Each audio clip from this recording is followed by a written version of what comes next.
Qu'est-ce qu'il nous faut alors pour cette recette? Alors, c'est très simple. Il nous faut de la farine, du sucre, du beurre, un œuf, un peu de sel et puis un petit arôme. Là, c'est de la vanille, mais ça peut, voilà, on peut mettre autre chose. Un peu de vanille là-dedans? Exactement, un petit peu ou pas. On est pas Enfin, obligé. ça marcherait très bien nature. On mélange tout ça? Donc on mélange tout ça, c'est sympa parce qu'on peut le faire avec les enfants. Ouais. Ça c'est un peu comme de la pâte à modeler, on mélange tout. Et puis ensuite, on étale sa pâte et on utilise des emporte-pièces. Donc là, j'ai des petits emporte-pièces pour vraiment avoir les petits Ils sourires. sont mignons comme tout. Est-ce que vous les avez trouvés? Ça se trouve sur Internet, ça? Oui, voilà, exactement. Ils sont produits sur mesure un peu. À la demande? Exactement.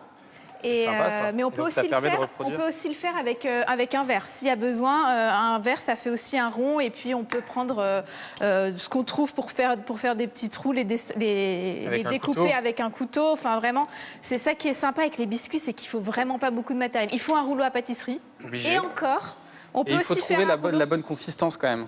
Là, Franchement, quand vous avez une bonne recette, Ouais, la ça marche. consistance, c'est bon. Et puis, on met un petit peu de farine si ça colle, un peu de lait si c'est trop sec. Et puis, c'est bon. Et hop, c'est parti. Et ça, alors ça, les Et là, enfants, ils se régalent avec Voilà, on n'a plus qu'à emporte-piécer. Voilà, j'ai pas étalé très fin. ça. Il mais, est un peu épais celui-là, mais on voilà, voit l'idée. exactement. Et l'idée, c'est vraiment d'emporte-piécer. Et ensuite, vous pouvez les mettre au frais pour avoir que le biscuit se déforme pas.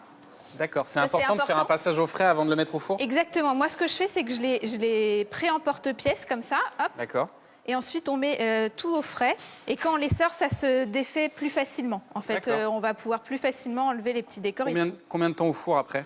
Au four, généralement, une dizaine de minutes selon la recette et l'épaisseur. À quoi? 180 degrés? 180, franchement. Et donc, ça nous donne ces petits sourires là qui sont Exactement. adorables.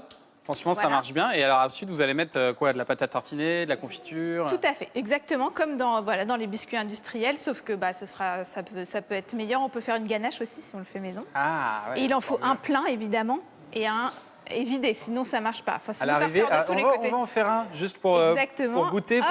Hop. Qui est-ce qui est amateur? Alors, c'est toi, tu nous disais, Olivier. On va te faire goûter. Tu vas nous dire si ça ressemble quand même à la version industrielle ou si on est très loin. Tu peux le dire aussi, honnêtement, il n'y a pas de problème. Bon, alors ça prend évidemment un peu plus de temps que de passer à son Oui, mais supermarché acheter le paquet.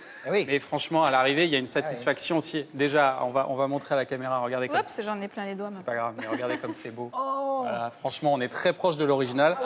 On va voir en termes de goût. Vous allez le donner à Olivier, vous l'offrez à on va le Olivier. tester. Je vous laisse lui offrir et tu vas déguster ça. Et c'est vrai quand même, Victoire, que c'est mieux que tout ce qu'on va trouver dans le commerce de